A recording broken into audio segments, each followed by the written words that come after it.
Good morning मित्रों, मैं अंशुमन कुमार हिंदी साहित्य ऑनलाइन संसार में एक बार फिर पुनः आप लोगों का स्वागत करते हैं। मित्रों, कल की कक्षा में हम लोग भारतेंदु हरिश्चंद्र के बारे में चर्चा कर रहे थे। उनके मौलिक नाटक, अनुदित नाटक और उनकी कुछ महत्वपूर्ण कृतियां, उनके बारे में हम चर्चा किए। उनके महत्वपूर्ण व्यक्तित्व के बारे में चर्चा किए।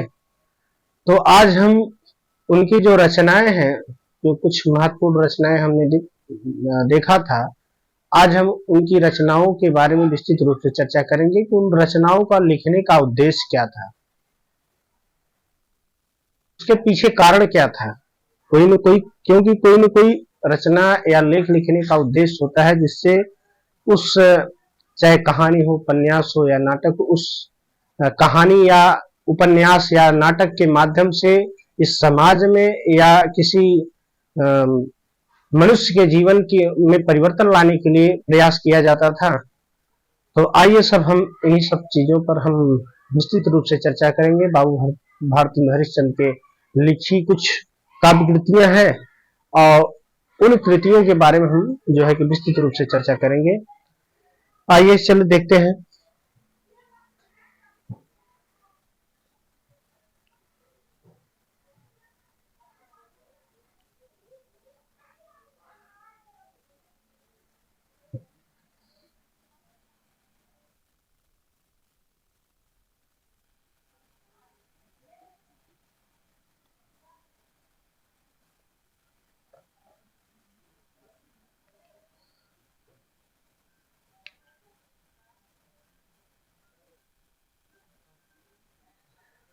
कल हम कृतियों के बारे में पढ़े थे, तो आज हम कुछ उनकी जो है कि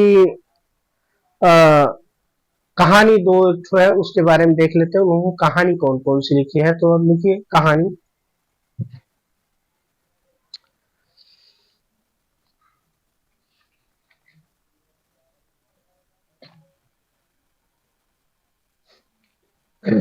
यात्रा वृत्तांत लिखिए।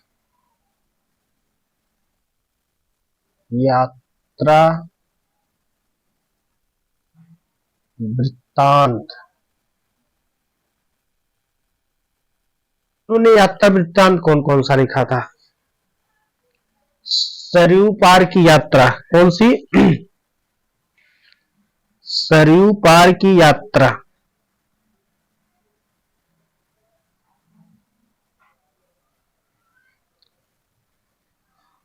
पहला था सरयू पार की यात्रा, और उनका दूसरा यात्रा वृत्तांत आ जाता है लखनऊ की यात्रा। कौन सा? लखनऊ की यात्रा। लखनऊ की यात्रा। और उनका तीसरा यात्रा वृत्तांत आ गया है मेहदावल की यात्रा। कौन सी? मेहदावल। मेहदावल की यात्रा। उन्होंने, यानी कि बाबू भारतेंदु हरिश्चंद्र ने तीन यात्रा वृत्तांत लिखा। पहला सरयू पार की यात्रा, दूसरा लखनऊ की यात्रा और तीसरा मेहदावल की यात्रा। ठीक है। और उन्होंने कुछ आत्मकथा, अपनी आत्मकथा के बारे में भी बताया है।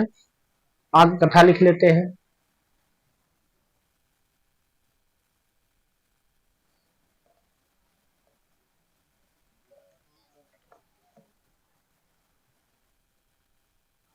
आत्मकथा क्या?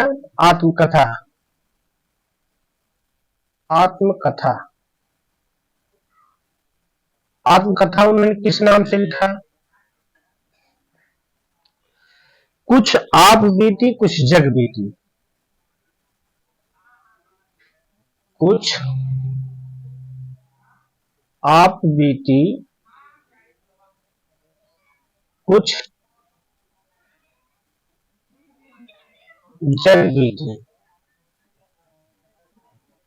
कुछ आप बीती कुछ जग बीती। उन्होंने अपनी आत्मकथा में लिखा इस नाम से कुछ आप बीती कुछ जग बीती। और अपने जीवन काल में उन्होंने 2 उपन्यास लिखे। कौन कौन से?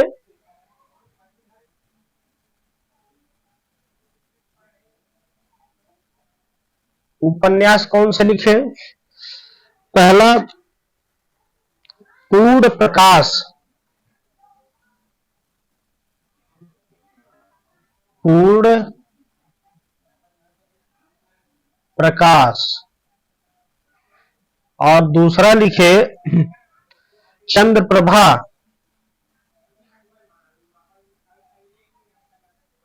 चंद्र प्रभा। जबकि चंद्र प्रभा क्या रह गया था? अपूर्ण रह गया था। चंद्र प्रभा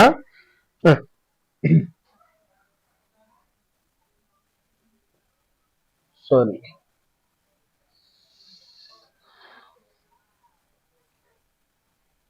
तो आप कथा कुछ आप बीती कुछ जग बीती और उपन्यास गुण प्रकाश और जल प्रभा, उन्होंने अपने जीवन काल में 2 ही जन उपन्यास लिखा और आप कथा एक लिखा, कुछ जग बीती कुछ आप बीती। और यात्रा वृत्तांत सरयू पार की यात्रा, लखनऊ की यात्रा और मेहदावल की यात्रा उन्होंने यात्रा वृत्तांत के रूप में देखे। आइए देखते हैं। अब हम उनकी कृतियों को एक एक करके विस्तृत रूप से उनके लिखने का उद्देश्य क्या था और उनके कृतियों में किस आधार पर लिखा गया था, उसके अंतर्गत हम लोग को क्या क्या सीखने के लिए, जानने के लिए, हमारे जीवन में किस प्रकार से बदलाव लाने के लिए उन्होंने लिखा था, इन सब सारी चीजों को हम देखेंगे।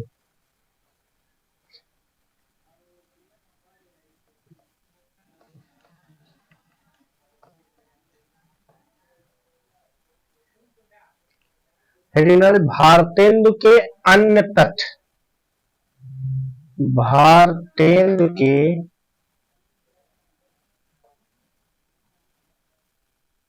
भारतेंदु के अन्य तथ्य। भारतेंदु के अन्य तथ्य। अब उनकी एक रचना आप लोगों ने पढ़ा, विजय विजयनी बैजंती। कौन सी? विजय विजयनी वैजंती। विजय विजयनी वैजंती उनकी एक रचना है। इस रचना का क्या महत्व है? यह एक निबंध काव्य। क्या है? यह एक निबंध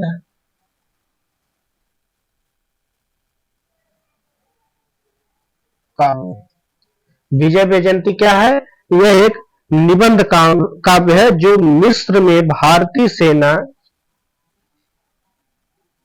जो मिस्र में भारतीय सेना भारतीय सेना जो भारतीय सेना द्वारा विजय प्राप्त की, यानी कि भारतीय सेना जब मिस्र पर विजय प्राप्त की, उस विजय की खुशी में विजय विजयनी वैजंती नाम से लेख इन्होंने लिखा था।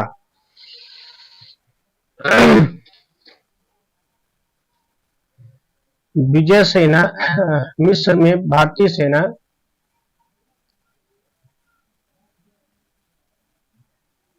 विजय प्राप्त की थी। विजय प्राप्त की थी, उसी की गाथा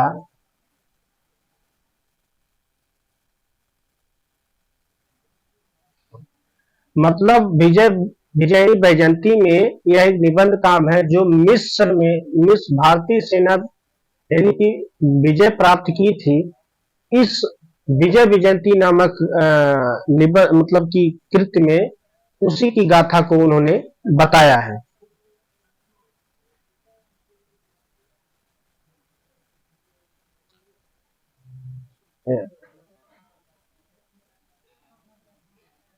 सेना द्वारा सेना द्वारा विजय प्राप्त की, विजय प्राप्त की थी, उसी की गाथा है। ठीक।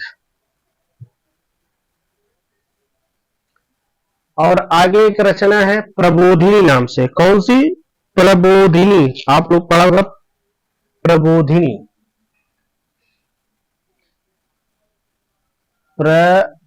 प्रबोधिनी।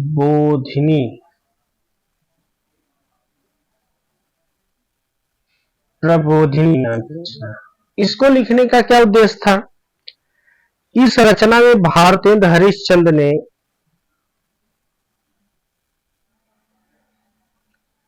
इस रचना में भारतेंदु हरिश्चंद्र ने विदेशी वस्तुओं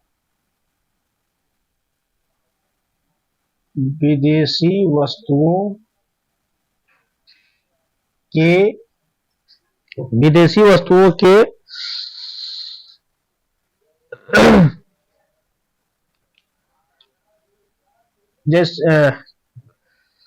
जिसमें कपड़ा, कारखाना, टॉफी, बिस्किट, अन्य लुभावनी वस्तुओं के त्याग की प्रेरणा दी है। उनके कहने का तात्पर्य था कि जो विदेश की कंपनियां थी जो हमारे भारत में आई, तो तरह तरह के उन्होंने क्या किए, व्यापार करना शुरू किए, तरह तरह से लोगों को लुभाने का प्रयास किए और हमारे देश से धन को एकत्रित करके अपने देश में ले जाने का काम कर रहे थे। तो उस समय वैसे भी उस प्रबोधिनी लिखने का उनका एक उद्देश्य था। उस प्रबोधिनी नामक लेख में उन्होंने क्या किया, विदेशी वस्तुओं के जैसे जिसमें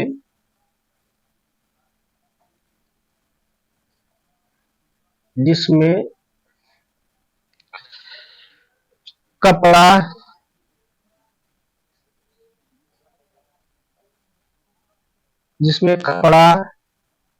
टॉफी,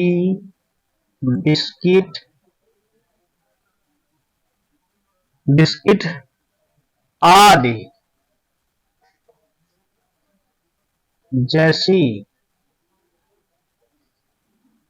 लुभावनी वस्तुओं को बहिष्कार करने का उन्होंने क्या किया, अपील किया था या प्रेरणा थी। वस्तुओं को बहिष्कार करने की प्रेरणा दी थी।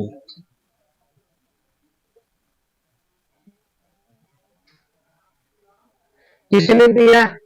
भारतेंद्र हरीश ने विजय विजयनी वैजयंती नामक रचना में वो मिस्र में भारतीय सेना द्वारा विजय प्राप्त की थी और उसी विजय प्राप्त करने की खुशी में इस मतलब विजय वैजयंती नामक को क्या लिखा गया था। और प्रबोधिनी नामक रचना में उन्होंने भारतीय विदेशी वस्तुओं के जैसे टॉफी, बिस्कुट, कपड़ा आदि जैसी लुभावनी विदेशी वस्तुओं का बहिष्कार करने की प्रेरणा की थी कि जो विदेशी जो कंपनियां हैं उनसे कोई भी सामान नहीं खरीदेंगे, क्योंकि वो लोग पैसा हमारे देश से ले जाकर के अपने देश में जो है वो रखेंगे और हमारा देश आर्थिक रूप से क्या होगा कमजोर होगा।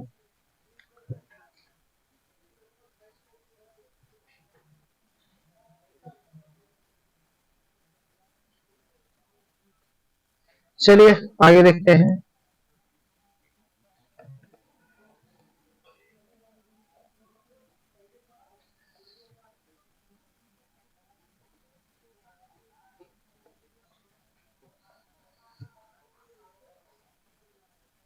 अब उनकी एक रचना आ जाती है प्रातः समीरन। क्या है? प्रातः समीरन। प्रातः समीरन। प्रातः समीरन क्या है? इस रचना में प्रकृति चित्रण क्या है? इस रचना प्रातः समीरण में उन्होंने प्रकृति का चित्रण किया है। इस रचना में प्रकृति चित्रण, इस रचना में प्रकृति चित्रण, प्रकृति चित्रण दृष्टि से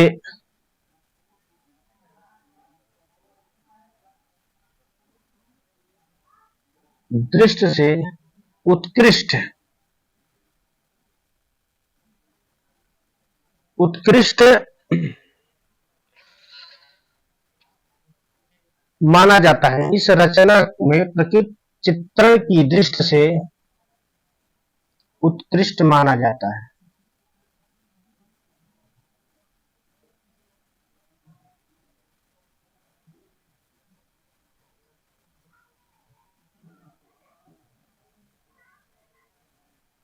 उत्कृष्ट माना जाता है। जो बांग्ला भाषा में प्यार छंद, क्या प्यार छंद, यह रचना जो बांग्ला भाषा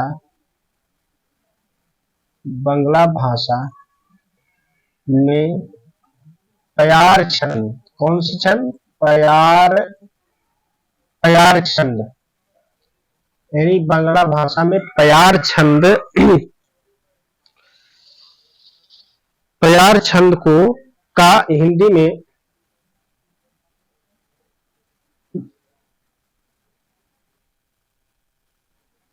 में भारतेंद्र हरिश्चंद्र ने क्या किया था? भारतेंद्र ने प्यार छंद का प्रयोग किया था। इस रचना में प्रकृति चित्रण दृष्टि से उत्कृष्ट माना जाता है। इस रचना को प्रकृति चित्रण की दृष्टि से उत्कृष्ट माना जाता है। जो बांग्ला भाषा में प्यार छंद का हिंदी में भारतेंद्र ने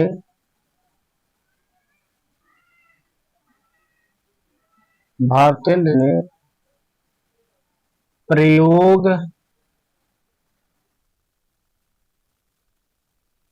किया है। प्यार छंद का हिंदी में भारतेंद्र ने प्रयोग किया है, यानी कि इस प्रातः समीरण रचना में इस रचना को प्राकृतिक चित्रण की दृष्टि से उत्कृष्ट माना जाता है। जो बांग्ला भाषा में प्यार छंद का हिंदी में भारतेंद्र ने प्रयोग किया। ये प्यार छंद जो है ये बांग्ला भाषा का छंद है, लेकिन हिंदी में इस प्रातः समीरण नामक रचना में जो है कि भारतेंद्र हरिश्चंद्र ने इसका प्रयोग, प्यार छंद का जो है प्रयोग किया है। साथ ही साथ प्यार छंद, आगे लिखिए, साथ ही साथ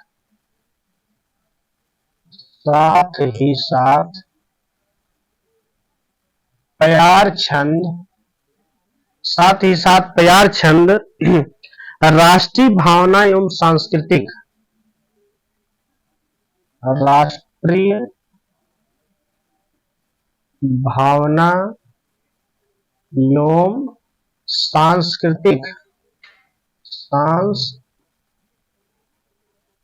सांस्कृतिक काव्यधारा, सांस्कृतिक चित्रण के लिए भी सुलभ होती है।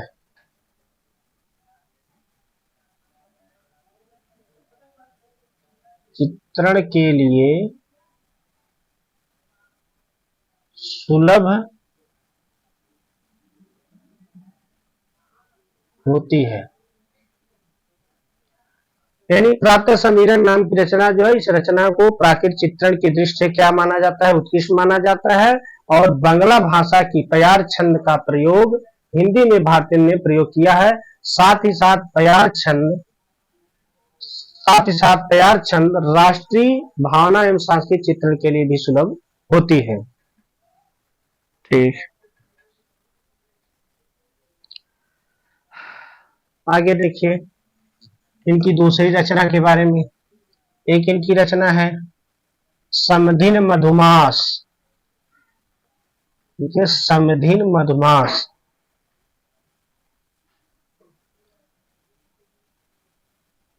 समधिन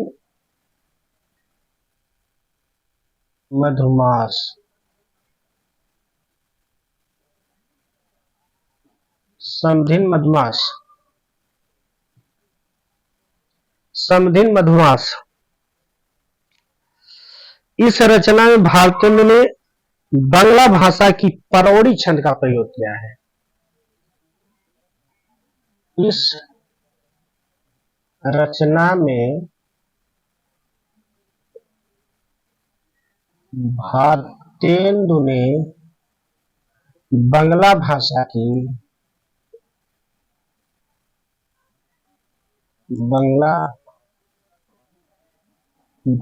की परौड़ी छंद। कौन सा छंद? परौड़ी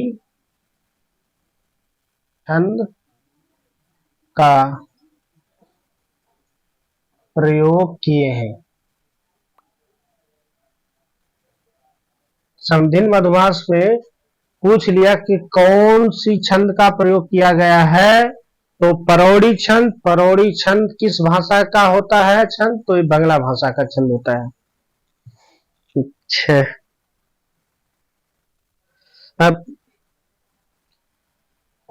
परौड़ी शैली लिखो, सॉरी, परौड़ी शैली।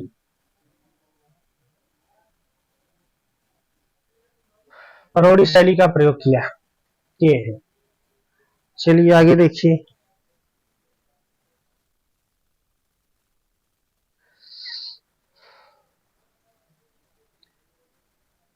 अच्छा, ये समधिन मधुमास हमारे यहाँ जब शादी विवाह होता है तो कुछ औरतें गाली मतलब गाने के रूप में देती हैं, तो उसी के रूप में लगभग उसी को आधार बना करके ऐसा जो है कि समधिन मधुमास को लिखा गया है।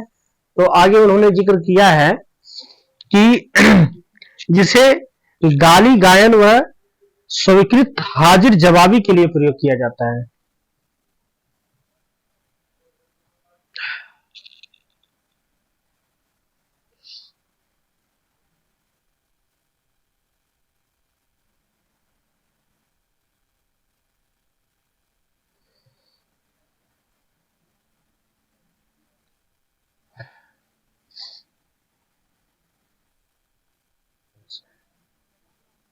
जिसे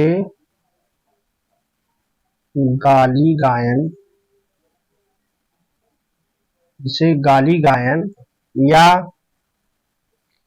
स्वीकृत जवाबी हाजिरी,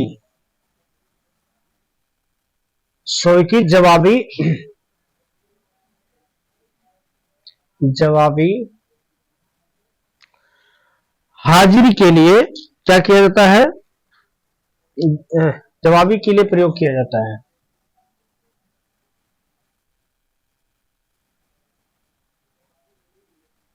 प्रयोग किया जाता है, जिसे गाली गायन या स्वीकृत जवाबी के लिए प्रयोग किया जाता है। किसका? समधिन मधुमास में जो परौड़ी शैली है। परौड़ी शैली के अंतर्गत गाली नामक छंद का प्रयोग किया। गाली भी एक छंद है।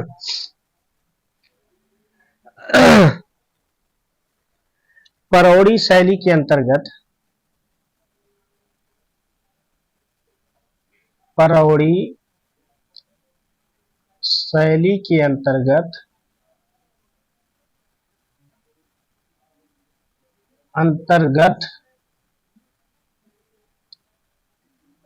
गाली का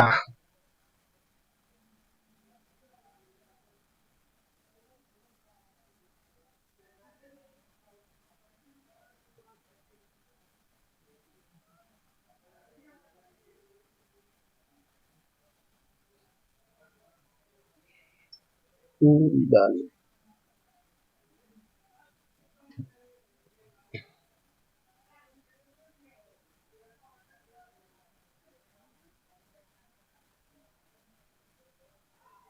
गाली नामक छंद का प्रयोग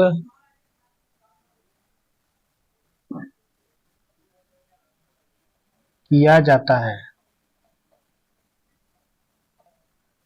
गाली नामक छंद का क्या किया जाता है, प्रयोग किया जाता है, और इसी छंद का प्रयोग समधिन मधुमास में हुआ है। और इसी गाली नामक छंद का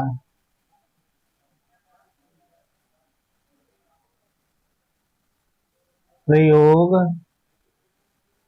समधिन मधुमास में हुआ है। समधिन मधुमास में हुआ है। यानी समधिन मधुमास क्या है, परौड़ी शैली में लिखा गया है और परौड़ी शैली के अंतर्गत गाली नामक छंद का प्रयोग किया जाता है। और इस समधिन मधुमास नामक रचना में बाबू भारतेंदु हरिश्चंद्र ने इसी परौड़ी शैली में गाली नामक छंद का क्या किए हैं, प्रयोग किए हैं। ठीक, आगे देखते हैं।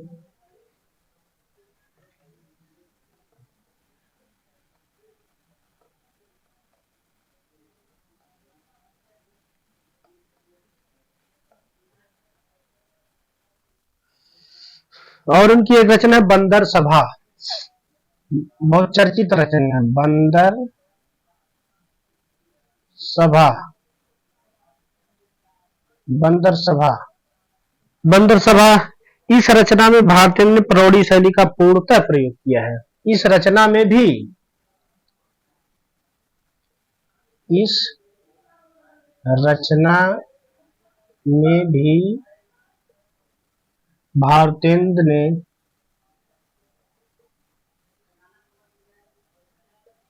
परौड़ी शैली का पूर्णतः प्रयोग किया है।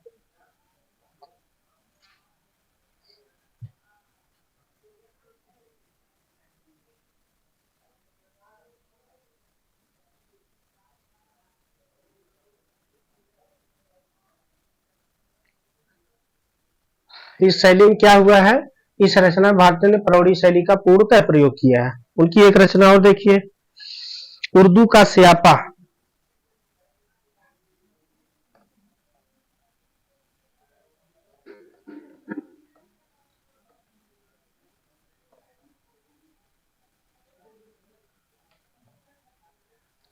उर्दू का स्यापा,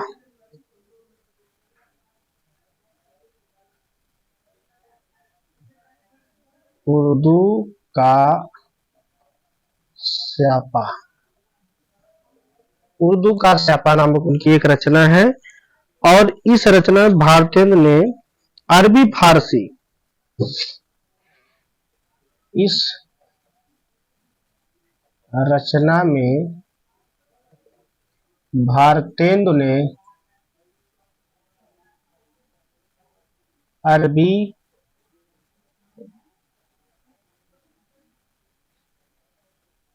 फारसी, उर्दू, अरबी फारसी व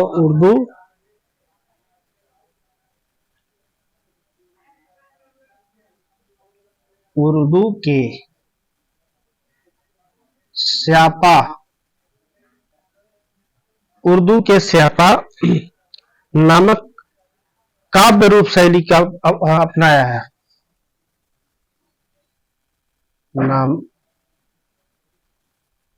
नामक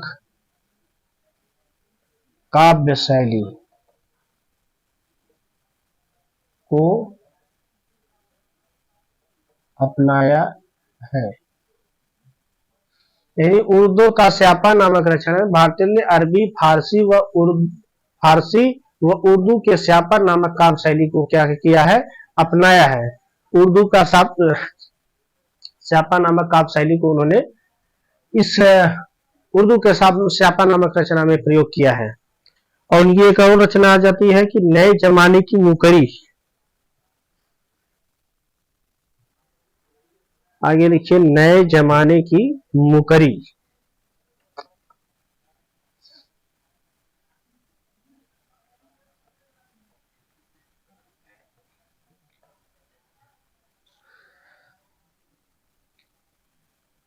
नए जमाने की मुकरी। नए जमाने की मुकरी।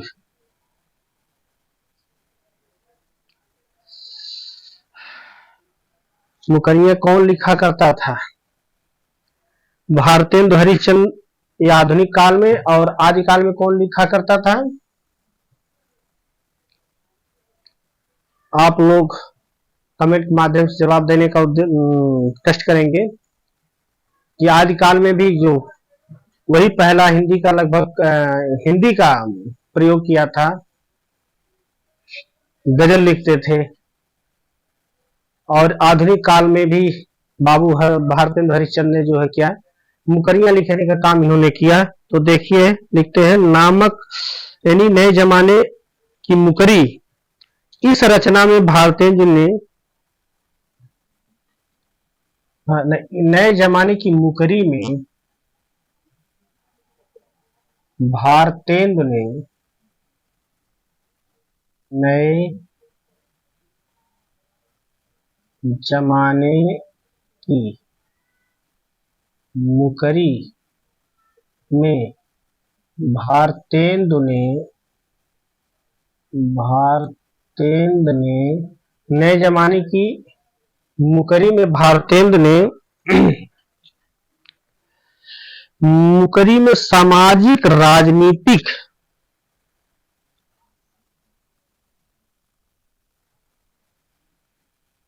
भारतेंदु ने सामाजिक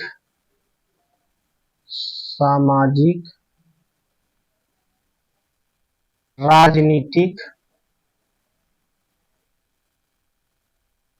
धार्मिक विसंगतियों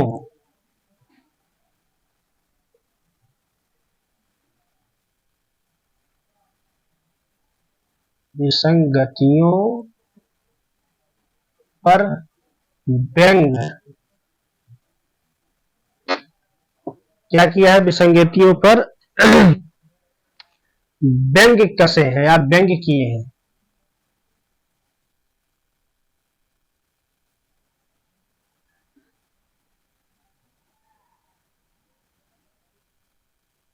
धार्मिक विसंगतियों पे क्या किए हैं? व्यंग किए हैं। इसी के आगे लिखिए भारतेंदु ने काल चक्र की भूमिका में लिखा है। भारतेंदु जी ने काल चक्र की भूमिका में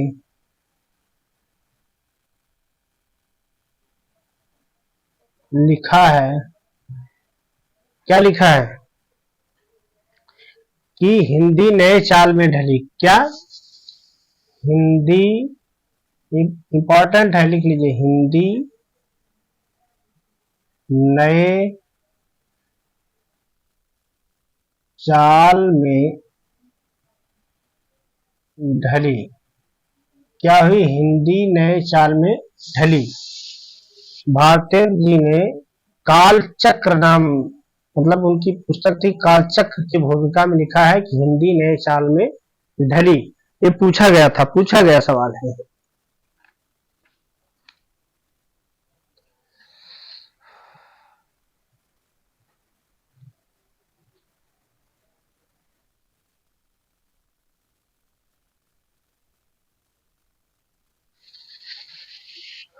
तो आज की क्लास को हम यहीं पर समाप्त करते हैं।